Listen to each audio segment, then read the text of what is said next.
Hello everybody, welcome to today's lecture for the Material and Energy Balance course. In the last lecture, we looked at some of the basic concepts and terminologies associated with energy balances. Today, we will have a brief introduction for how to perform energy balance calculations for closed and open systems. So, let us first start with law of conservation of energy. What is the law of conservation of energy? It is basically stated as energy can neither be created nor be destroyed, it can only be changed from one form to another.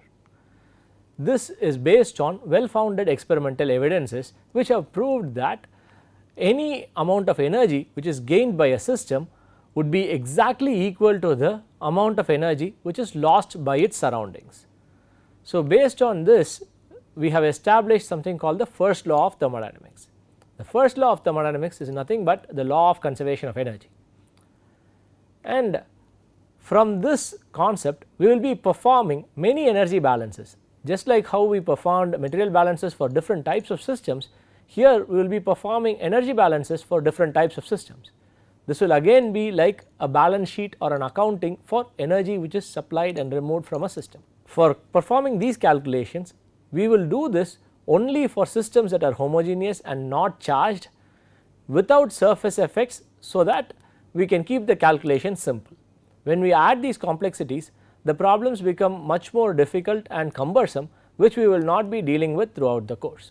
It will also be applied at a macroscopic viewpoint. Although the law of conservation itself applies for microscopic levels, we will not be performing calculations at the microscopic levels. All our calculations will be for macroscopic systems. All equations which we will be using will represent the cumulative quantities over a time interval, which is taken as the period of time for observation. Now that we have understood what our constraints will be for performing energy balances, let us refresh the different forms of energy. So, we classified the forms of energy based on how the energy is used either to transfer between the system and the surroundings, or if it is an inherent energy possessed by the system. So, the different types of energies which are used to transfer energy from the system and the surroundings is called as heat and work, and the inherent energies possessed by the system are kinetic energy, potential energy and internal energy. Points which we need to remember when we perform energy balance calculations are: heat is 0 if the process is adiabatic. We already looked at what an adiabatic process was. It is defined as a perfectly insulated process where there is no exchange of heat between the system and the surroundings. When such a process exists, then we would have to account for Q, which is the heat, as 0. While we perform energy balance calculations, the term for heat, which is the energy transferred between the system and its surroundings due to temperature difference, will be considered to be 0 for such systems. Work is basically the movement of the system boundary against a resisting force. This could either be movement of a piston or rotation of a shaft and so many other things. You can also have passage of electrical current or radiation across the system boundary, which can also cause work. As I had already mentioned in the last lecture, we will not be looking at electrical energy as part of this course. As chemical and biochemical energies are primarily governed by thermal and mechanical energies, we will focus our goals and calculations within those parameters. If there are no moving parts or electrical currents or radiation in a system, then we would have to assume work done by the system or on the system to be 0. That would mean W would be 0. Then we also have the terms where the energy is possessed by the system. The kinetic energy would be considered to be 0 if the system is not accelerating. So, please understand, it is not that the system does not have to move. The system could actually be in motion as long as it is not accelerating, which means the velocity of the system is not changing, the change in kinetic energy is 0. So, the change in kinetic energy is what we will be using for performing energy balance calculations. So, this change in kinetic energy will be 0 for non-accelerating systems. Potential energy would again be the change in potential energy, which means as long as the position of the system is not changing, that is, the system is not rising or falling, then change in potential energy will be considered to be 0 for performing energy balance calculations. The last energy which is possessed by the system is the internal energy. This internal energy, as I already mentioned, depends on the chemical composition, state of aggregation or the phase, and the temperature of the system. It is independent of pressure for ideal gases, and it is almost independent of pressure for solids and liquids. So, by this what I mean is, whenever we have a process where only pressure is changing, then we can ignore the effect of change in internal energy for ideal gases and solids and liquids for the most part. If temperature and phase change does not happen, then you would have to assume delta U equals 0 or change in internal energy is 0, as long as reactions are also not happening. So, in case of systems where pressure changes are very high, there could actually be a small effect of change in internal energy for solids and liquids. Even in that case, it will be 0 for ideal gases. So, we would use delta U to be 0 in most cases when pressure changes are happening in the system, because most of the times changes in pressure are small and the effect of this change in pressure is numerically very small. So, now that we have these points which we have to understand and apply, let us move on to performing energy balance calculations. Let us first start with a closed system. As I had already mentioned, in our material balance calculations, we were only talking about open systems most of the times, because in an open system the material was crossing the system boundary. In an energy balance, you can have energy crossing the system boundary even in closed systems. So, understanding how to perform energy balance calculations for a closed system is crucial. We need to understand that there is no mass flowing in or out of the system. Energy balance for this would be written like input minus output equals accumulation. So, you do not have generation and consumption terms for energy, because energy can neither be created nor be destroyed. So, this means input and output are the only terms which you would have, and accumulation will go to 0 at steady state. So, energy can be transferred from one system to the surroundings or from the surroundings to the system. This means there would always be input and output terms, and energy can be transferred in terms of heat and work, which we already saw, and accumulation would basically be the difference between the final and the initial energies of the system. Energy balance equation will basically look like this. You would have final system energy minus initial system energy, giving you the net energy transferred to the system. So, initial energy possessed by the system would be three components: internal energy at the initial condition, kinetic energy at the initial condition, and potential energy at the initial condition. The summation of all these three energies gives you the total energy possessed by the system at the initial condition. Similarly, the final energies of the system would again be the summation of internal energy at the final condition, kinetic energy at the final condition, and potential energy at the final condition. Energy can be transferred between the system and the surroundings in the form of heat and work. So, do you remember the convention we agreed to use? Yes, heat would be positive when it is supplied to the system, and work will be positive when it is done by the system. So, we will use this convention for the rest of the course. So, based on that, energy transferred would be Q minus W. So, the energy balance equation can be written as delta U, which is UF minus UI, plus EKF minus EKI plus EPF minus EPI equals Q minus W. So, this equation then becomes delta U plus delta EK plus delta EP equals Q minus W. So, this is the first law of thermodynamics for a closed system. Each term here represents the respective net cumulative amount of energy over a time period of observation, which could be from time t1 to t2. This is not energy per unit time. So, let us look at an example problem which would help us understand and perform energy balance calculations for a closed system. Here is the example. An ideal gas which is contained in a cylinder is fitted with a movable piston. The initial gas temperature is 25 degrees Celsius. The cylinder is placed in boiling water with the piston held in a fixed position. Heat in the amount of 2 kilocalories is transferred to the gas, which equilibrates at 100 degrees Celsius. The piston is then released. The gas does 100 joules of work in moving the piston to its new equilibrium position. the final gas temperature is still 100 degrees Celsius. Write the energy balance equation and solve for the unknowns. Assume that the gas is the system and ignore change in potential energy due to the movement of the piston. So, if you were to look at this problem, what you have is an ideal gas trapped inside a cylinder with a movable piston. So, the first step is heat being transferred to the system, so that the temperature of the gas rises from 25 degrees Celsius to 100 degrees Celsius, and the volume remains a constant because the piston is not moving. After some point, after this process, the piston is allowed to move, which means the gas expands and 100 joules of work is done on the moving piston, and this results in a final equilibrium position where the piston rests. So, at this condition the temperature is again 100 degrees Celsius, indicating that this is an isothermal expansion process. So, we are asked to calculate the unknowns in the energy balance equations for both these processes.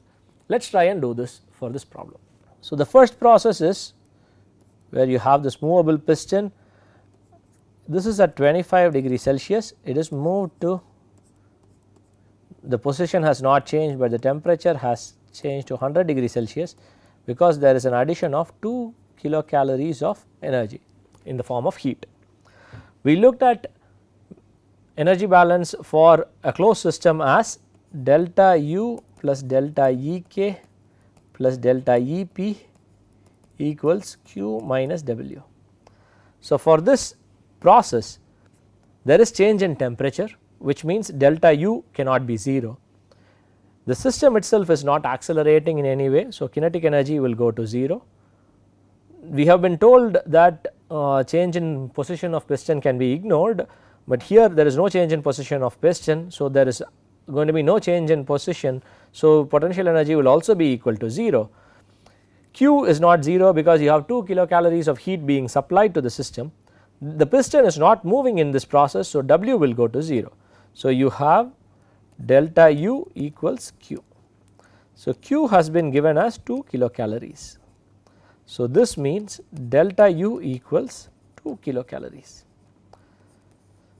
So, the change in internal energy for the process where ideal gas is heated from 25 degrees Celsius to 100 degrees Celsius by supplying 2 kilocalories of heat is also 2 kilocalories. So, this is a simple calculation, but what I want you to understand here is we first identified that the system was a closed system and then wrote down the appropriate closed system's energy balance equation and cancelled out terms which did not exist, which went to 0, and based on this we were able to calculate the unknowns. Let us look at the second part of the problem where the piston basically, which is remaining here at 100 degrees Celsius, moves to an increased volumes where you are again is at 100 degrees Celsius. You have this process which is an isothermal process, and we will have to write the balance for this. So, it is again delta U plus delta Ek plus delta Ep equals Q minus W. So, here there is no change in temperature. So, we know that there is some change in pressure, but we also know that change in pressure does not affect internal energy for ideal gases. This means delta U will go to 0. The system itself is not accelerating or decelerating. So, this means Ek goes to 0. We have been told to ignore potential energy change due to the change in the position of the piston. So, potential energy goes to 0. So, you have only work and heat. So, there could be heat which is released from the system and work which is done by the system. So, we will have to calculate Q as equal to W. We have been told that W equals 100 joules. So, this is positive 100 because the work is done by the gas. The gas expands to push the piston. So, if we are considering the gas as the system, which means work is done by the system on the piston, which is the surroundings, therefore, you have a positive work, thereby Q is also 100 joules. So, with this we have performed simple energy balance calculations for a closed system. So, again all we did here was identify the right equation for the process and cancelled out the terms that need to go to 0 and finally identified all the parameters that were unknowns. So, this is a simple energy balance calculation. So, we will look at more complicated energy balance calculations in the subsequent lectures, but before we do that we also need to identify and understand another type of system, which is the open system. Energy balances on open systems would also be performed in similar fashion to closed systems, but we need to understand that in an open system mass crosses the system boundary. This would change the energy balance equation slightly. Let us see how it affects the energy balance equation. We first need to understand, as mass enters and leaves the system, we need to understand what would be the work done by the system or on the system when this mass enters and leaves the system. When mass is entering the system, work is actually done on the system, because the mass forces itself into the system to enter the system. Similarly, when the mass leaves the system basically pushes the mass out, which means work is done by the system so that the mass will leave the system. So, these are two work aspects which are brought into the system which were not present in a closed system. So, the net work done by an open system would be the summation of shaft work and flow work. The effect of work because of mass entering and leaving the system is called flow work. Shaft work is the work which is done either to move a piston or rotate a shaft and so on. Change in flow work can actually be calculated as flow work for the system for the mass leaving the system minus the flow work for the mass entering the system. The work in or W dot in would be P in times V dot in, and work which is the flow work for the mass leaving the system would be P out times V dot out. So, when we write a steady state open system energy balance equation, we would have to understand that we will derive an equation based on all the fundamentals we know about the energy possessed by the system and the energy which is used for transferring from the system and the surroundings. Let us start with the general energy balance equation, which would be input minus output equals accumulation. As I had already mentioned, energy balance equations will not have generation and consumption terms. So, at steady state accumulation would go to 0, which means input equals output. So, let us start writing the balance equations for this. Energy which is fed to the system input would be sigma of input times Ej dot, where E is the total energy possessed by a component J, and summation of all the energies of different components will give you the total energy of the input stream. In addition to this, you would also have Q dot, which is the heat which is supplied to the system. So, this would be a positive term.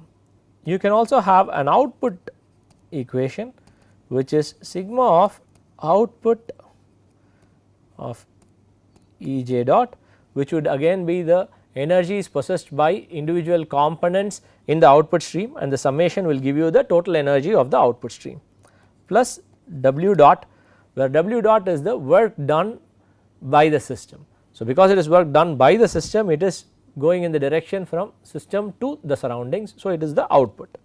So, energy transferred from the system to the surroundings.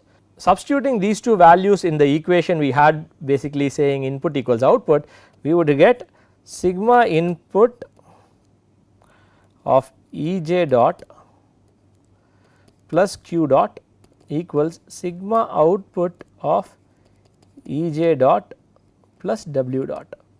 So, this equation then becomes sigma output of Ej dot minus sigma input of Ej dot equals Q dot minus W dot.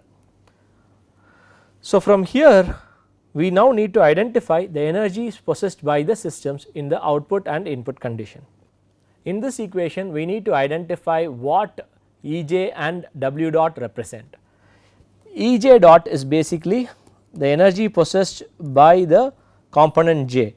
So, which would include internal energy, which is U dot J, plus kinetic energy, which is Ek dot J plus potential energy which is E p dot j. Now converting them to specific internal energy, kinetic energy and potential energy, this equation will become m dot times u j cap plus u square divided by 2 plus g z j. So, where the capital U cap is the specific internal energy, u j is the velocity of component j and z j is the height at which the component j is present. So, this is your total energy of the component j. Now, we have work which is given as W dot, this would contain W s dot and W f dot, where S is the shaft work and W is F is the flow work. So, the change in flow work for a system, an open system would be output minus input of flow work. So, you would have flow work output minus flow work input. So, this basically can be written as P j V j cap sigma of this in the output minus sigma input of P j V j dot, sorry, this is V j dot not V j cap. So, this then being converted to specific volume, we can have m dot times sigma out of P j V j cap minus sigma in of P j V j cap. So, this is your flow work.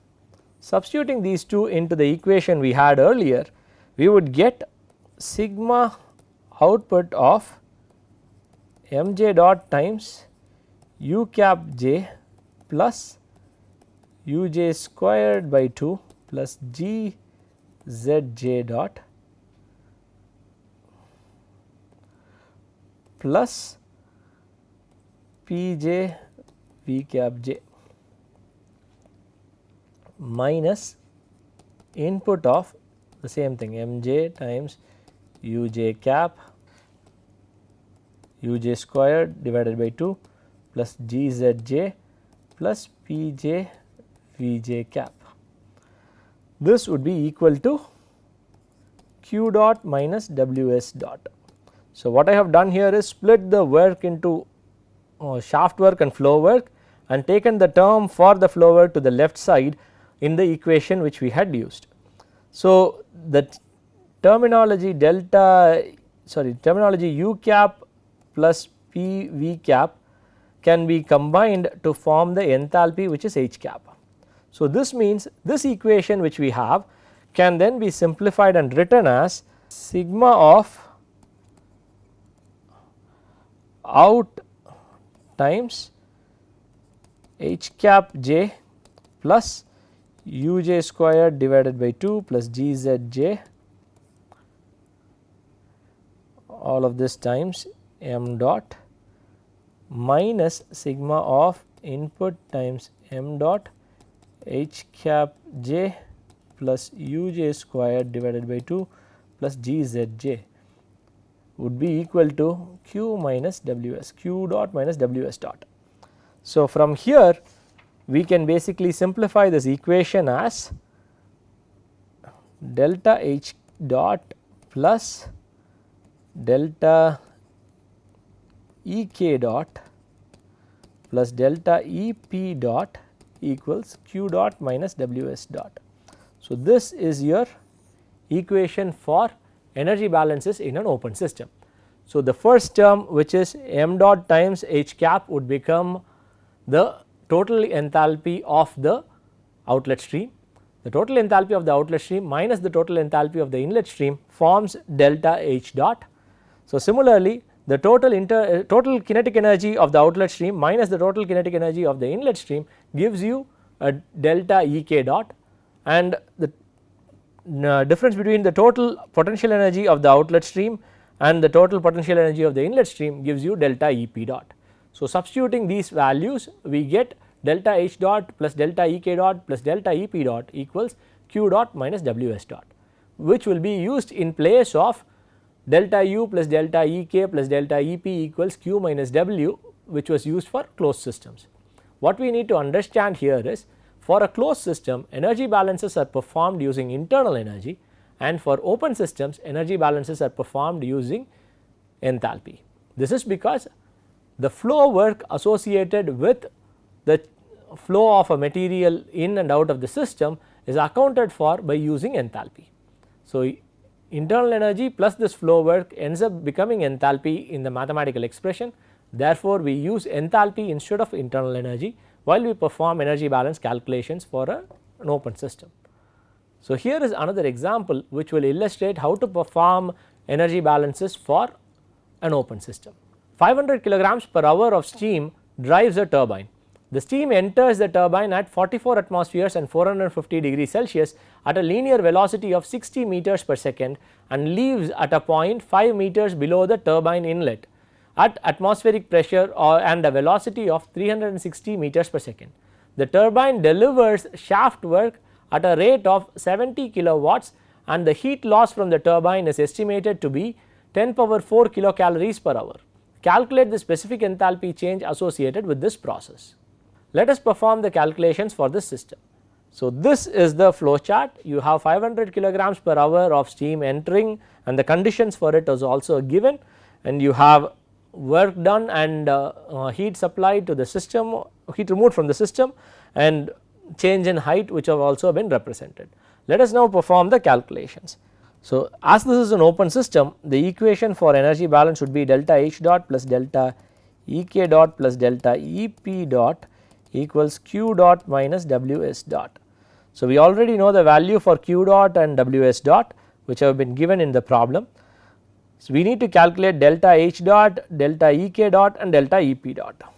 So, from the parameters which have been given, we can calculate delta Ek dot, which is the change in kinetic energy, as m dot times u squared, u out squared divided by 2 minus u in squared divided by 2. So, we know the velocities for the inlet and the outlet streams. The outlet stream travels at 360 meters per second and the inlet stream travels at 60 meters per second. So, this means your mass flow rate would be 500 kilograms per hour. So, this needs to be converted to seconds, kilograms per second, because we have the velocities in terms of meters per second. So, this would be 1 hour in 3600 seconds times u out squared, which is 360 squared divided by 2. So, the units would be meter squared per second squared for both. So, this would be 60 squared divided by 2 in the units of meter square per second squared.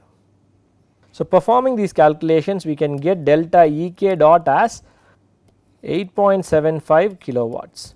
So, which is kilojoules per second, which I have represented as kilowatts. Similarly, we can calculate change in potential energy as delta Ep dot, which would basically be m dot g times z out minus z in. So, here there is a drop of 5 meters, which means z out is 5 meters below the z in. So, you have a negative 5 as the change in the height. So, this would become 500 kilograms per hour times 1 hour in 3600 seconds times 9.81 meters per second squared times minus 5 meters. So, this gives you a value of minus 6.81 times 10 power minus 3 kilowatts. Now that we have the potential energy and kinetic energy, we can substitute it back to the equation delta H dot plus delta Ek dot plus delta Ep dot equals Q dot minus Ws dot.